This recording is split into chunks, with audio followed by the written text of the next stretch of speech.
ओम नमो भगवते वासुदेवाय नमः। कार्तिक मास की आपको हार्दिक शुभकामनाएं। आज इस वीडियो में हम आपको कार्तिक मास का छठा अध्याय सुनाएंगे। नारद जी बोले, जब 2 घड़ी रात बाकी रहे तब तुलसी की मृतिका, वस्त्र और कलश लेकर जलाशय पर जाएं।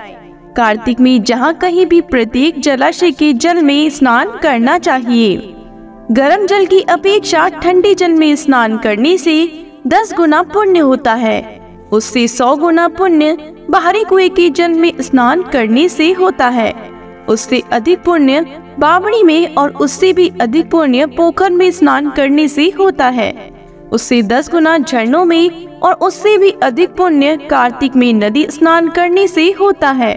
उससे भी 10 गुना पुण्य वहाँ होता है जहाँ 2 नदियों का संगम हो, और यदि कहीं 3 नदियों का संगम हो तब तो पुण्य की कोई सीमा ही नहीं। स्नान के पहले भगवान का ध्यान करके स्नानार्थ संकल्प करना चाहिए। फिर तीर्थ में उपस्थित देवताओं को क्रमशः अर्घ्य, आचमनीय आदि देना चाहिए। अर्घ्य देते समय इस मंत्र का जाप करना चाहिए। हे कमलनाथ, आपको नमस्कार है। हे जलाशी भगवान, आपको प्रणाम है। हे ऋषिकेश, आपको नमस्कार है। मेरे दिए अर्घ को आप ग्रहण करें। बैकुंठ, प्रयाग तथा बद्रिकाश्रम में जहाँ कहीं भगवान विष्णु गए वहाँ उन्होंने 3 प्रकार से अपना पांव रखा था। वहाँ पर ऋषि वेद यज्ञों सहित सभी देवता मेरी रक्षा करते रहे। हे जनार्दन, हे दामोदर, हे देवेश, आपको प्रसन्न करने हेतु मैं कार्तिक मास में विधि विधान से ब्रह्म मुहूर्त में स्नान कर रहा हूँ। आपकी कृपा से मेरे सभी पापों का नाश हो। हे प्रभु, कार्तिक मास में व्रत तथा विधि पूर्वक स्नान करने वाला मैं अर्घ देता हूँ। आप राधिका सहित ग्रहण करें। हे कृष्ण, हे बलशाली राक्षसों का संहार करने वाले भगवान, हे पापों का नाश करने वाले, कार्तिक मास में प्रतिदिन दिए हुए मेरे अर्घ द्वारा कार्तिक स्नान का व्रत करने वाला फल मुझे प्राप्त हो।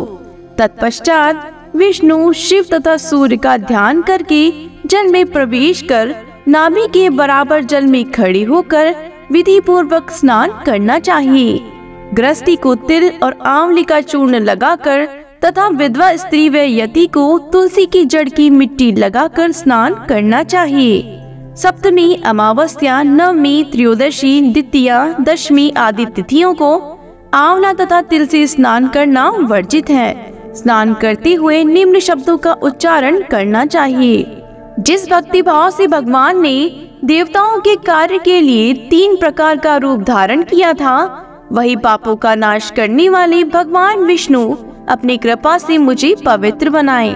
जो मनुष्य भगवान विष्णु की आज्ञा से कार्तिक व्रत करता है उसकी इंद्रादि सभी देवता रक्षा करते हैं, इसलिए वह मुझको पवित्र करें। बीजों, रहस्यों तथा यज्ञों सहित वेदों के मंत्र, कश्यप आदि ऋषि, इंद्रादि देवता मुझे पवित्र करें। अदिति आदि सभी नारियां, यज्ञ, सिद्ध, सर्प और समस्त औषधियां व तीनों लोकों के पहाड़ मुझे पवित्र करें। इस प्रकार कहकर स्नान करने के बाद मनुष्य को हाथ में पवित्री धारण करके देवता, ऋषि, मनुष्यों तथा पितरों का विधि पूर्वक तर्पण करना चाहिए।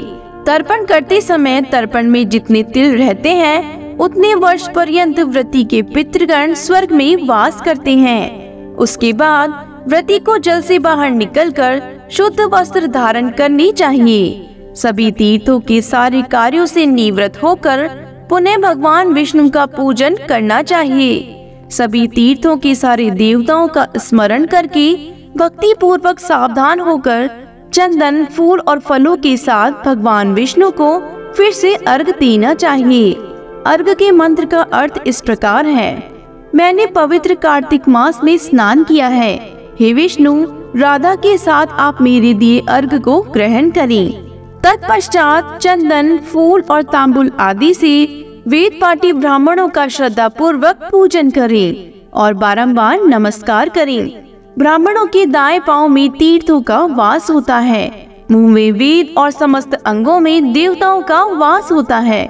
अपने कल्याण की इच्छा रखने वाले मनुष्य को इनका न तो अपमान करना चाहिए और न ही इनका विरोध करना चाहिए। फिर एकाग्रचित होकर भगवान विष्णु की प्रिय तुलसी जी की पूजा करनी चाहिए। उनकी परिक्रमा करके उनको प्रणाम करना चाहिए। हे देवी, हे तुलसी, देवताओं ने ही प्राचीन काल से तुम्हारा निर्माण किया है और ऋषियों ने तुम्हारी पूजा की है।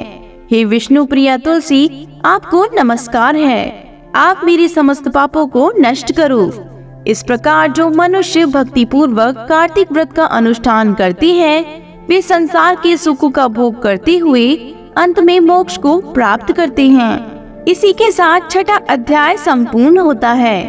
कार्तिक मास के सभी अध्यायों को नियमित रूप से सुनने के लिए हमारे चैनल को सब्सक्राइब जरूर करें। बोलो विष्णु भगवान की जय हो।